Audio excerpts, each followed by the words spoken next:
যুবকরা এখন বিয়ে বিয়ে করে। আমি যখন কিছু কথা বলি তখন বলে যে আমি নাকি বিবাহের জন্য নিরুৎসাহিত করি। না, তোমার 17 বছর বয়স না, তুমি 15 বছর বয়সে বিয়ে করে, তা আমার কি? কিন্তু আমার কথা হচ্ছে, তুমি কি সক্ষম? তোমরা হাদিসের এক অংশ পড়ো, অন্য অংশ পড়ো না।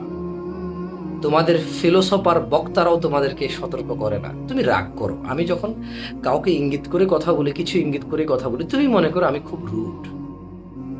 কেন তুমি আমাকে এবং অন্য কাউকে কেন একজনকে দিয়ে আরেকজনকে পার্থক্য করো? তুমি কেন কথাগুলোকে বিবেচনা করো না? তোমাকে একটা হাদিস শুনাই। হ্যাঁ, ফিলোসফাররা, তোমাদের ইমোশনাল বক্তারা তোমাদেরকে অনেক কিছুই শোনায়, তোমরা গালাগালিও করো তাদের বক্তব্য শুনে, তাদের পক্ষ নিয়ে বড় বড় আলেম ওলামাদেরকে গালাগালি করো। আমি বলবো যে পৃথিবীর সবচেয়ে নিকৃষ্ট মানুষকে তো গালি দেওয়া জায়েজ নাই, জায়েজ আছে? নেই। দেখো, তোমাকে একটা হাদিস শুনাই। যারা তোমরা 17 বছর, 18 বছর, 20, 21, 22 বছর বয়স বিবাহ করতে বলো, আমি তোমাদেরকে একবারও বলিনি, আমি তোমাদেরকে একবারও বলিনি যে তোমরা বিবাহ করিও না। আমি তোমাদেরকে বলেছি দয়া করে একটু এই হাদিসটা শোনো।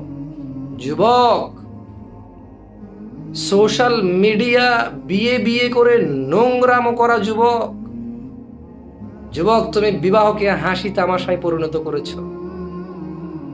তুমি দিন ইসলামকে এমন ভাবে প্রেজেন্ট করেছো যে অন্য অন্য বাতিল দাবিদার, বাতিল দিন দাবিদার, বাতিল ধর্ম দাবিদার, তারা সবাই মনে করবে যে এই মুসলিমরা মনে হয় এরা মায়ের পেট থেকে বেরিয়ে শুরু করে দেয়, সমর্থ আছে নাই, পসিবল বা ইম্পসিবল, এই জিনিসগুলো নিয়ে মানে মানে বলবো যে তারা মায়ের পেট থেকে শুরু করে দেয় এগুলো নিয়ে কথাবার্তা।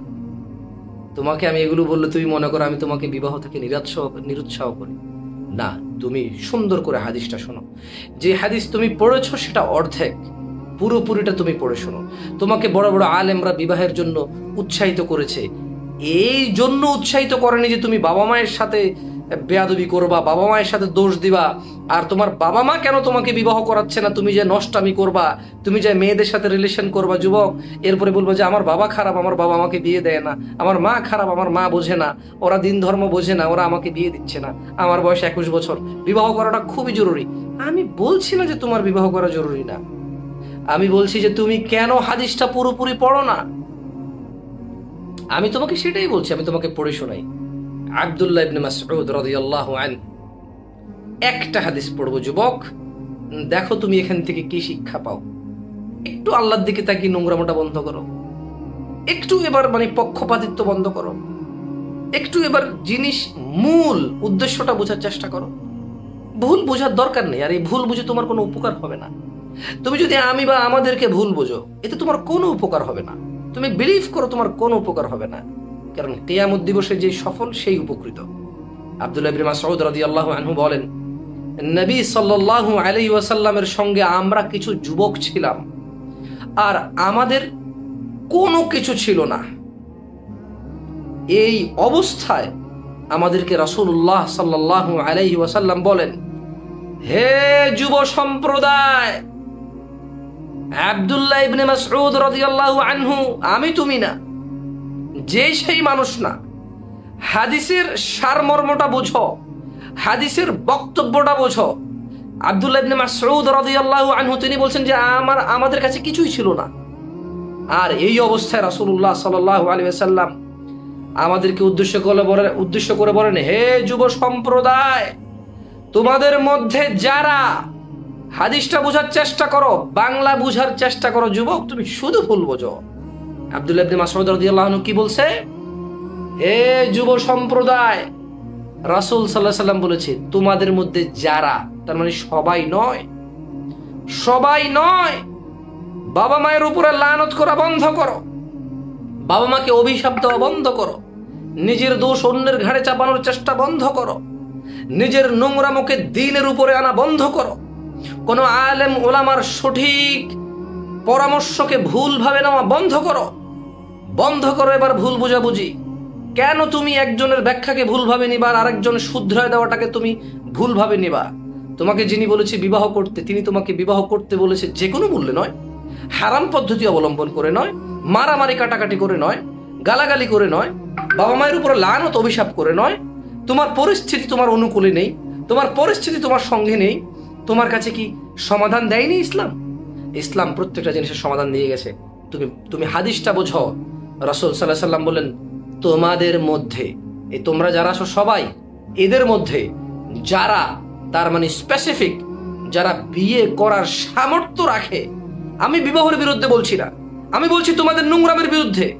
তোমরা ভুল বুঝিও না ভাই। কেন ভুল বুঝো? ওয়াল্লাহি কেন আমার কোন কথার কোন টার্মস, কোন কন্ডিশন, কথার কোন টার্মসটা তোমাদেরকে ভুল বোঝায়? কোন টার্মসটাই মনে হয় তোমরা যে আমি বিবাহের বিরুদ্ধে বলছি, বা অন্যান্য আলেমরা বিবাহের বিরুদ্ধে বলছে? যারা তোমাকে বলে একটু লজ্জিত হও, একটু হায়া শরম করো, এত বেপরোয়া হয় না। তিনি সাল্লাল্লাহু আলাইহি সাল্লাম বললেন, তোমাদের মধ্যে যারা বিবাহের সামর্থ্য রাখে তারা যেন বিয়ে করে নেয়। কেননা বিয়ে তার দৃষ্টিকে সংযত রাখে এবং লজ্জাস্থান হেফাজত করে, এবং এবং এবং যার বিয়ে করার সামর্থ্য নেই, তাহলে সে কি করবে?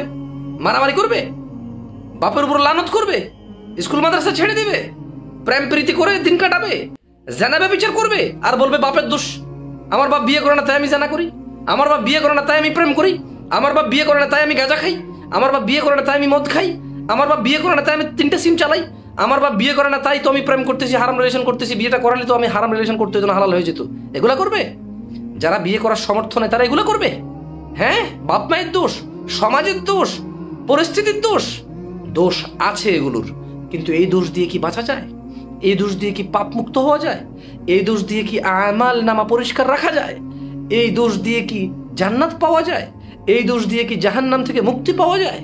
এই দোষ দিয়ে কি ইসলামের সঠিক পদ্ধতি অবলম্বন করা যায়? লা লা লা, তুমি ভুল করছো, তোমার ভুল ধারণা। তুমি বুঝোনি মুহাম্মদ সাল্লাল্লাহু আলাইহি ওয়াসাল্লাম তিনি এই দ্বীনে কোনো কিছু বাদ দিয়ে যাননি।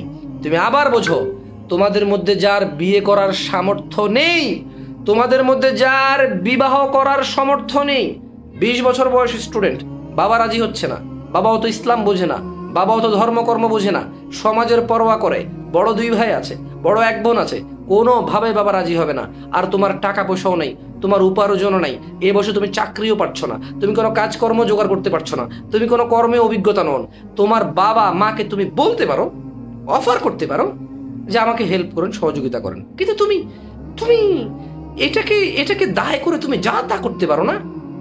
তাই রাসূল সাল্লাল্লাহু আলাইহি সাল্লাম বললেন, তোমাদের মধ্যে যাদের সামর্থ্য নেই তারা যেন সওম, রোজা রাখে, তারা যেন রোজা রাখে।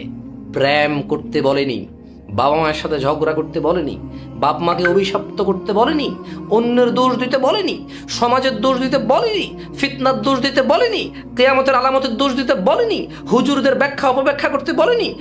কে বিবাহ করতে বলেছে আর কে বিবাহ করতে বলে নাই তার দোষ দেয়নি। কে বিবাহর দিনে দিনে নিরুৎসাহী হচ্ছে, বিবাহ করাতে কে কে নিরুৎসাহী হচ্ছে, এগুলো বলতে বলেনি। বলেছে রোজা রাখো।